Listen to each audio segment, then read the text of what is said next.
Salut les Mélinois! Le projet photo participatif Focus au village débarque chez nous et je vous invite à prendre part avec moi au challenge photo qui nous est lancé. Je laisse à Maison Culturelle d'Ath vous expliquer tout cela en détail.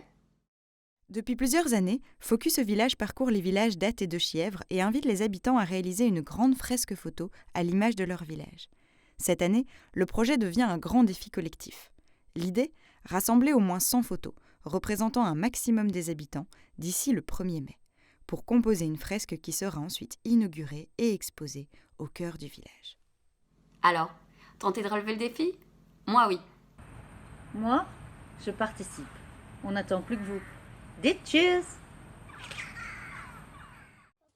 Si vous aussi vous trouvez que Mélin c'est un village où il fait bon vivre, faites comme moi, participez à Focus à Mélin.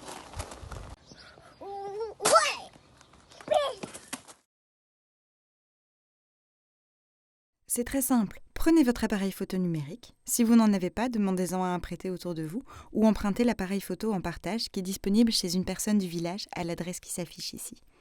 Attention, les photos visibles sur la fresque sont agrandies au format A4, donc évitez d'utiliser votre smartphone si vous n'êtes pas sûr de la qualité de son appareil photo. Si vous l'utilisez, on vous demande d'éviter d'utiliser le zoom. Ensuite, c'est parti. Sonnez chez votre voisin, expliquez-lui le défi. Peut-être qu'il préférera convenir d'un rendez-vous histoire de se faire beau. En tout cas, restez dehors et mettez-vous à bonne distance. Entre 1,50 m et 3 m max, c'est parfait. Et voilà, amusez-vous à prendre des photos.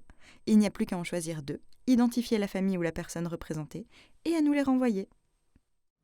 Surtout, n'oubliez pas de leur demander de vous prendre en photo aussi.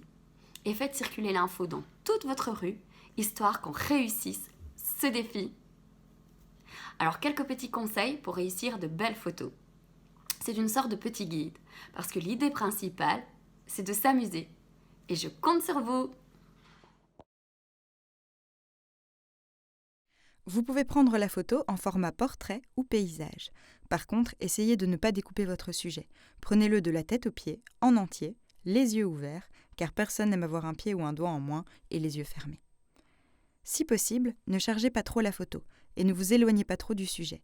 On doit comprendre tout de suite de quoi parle la photo.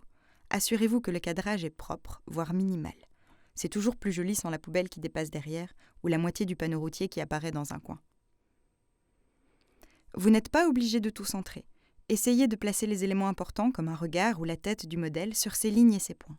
Vous serez étonné de la force que ça donne à votre photo. On appelle ça la règle des tiers.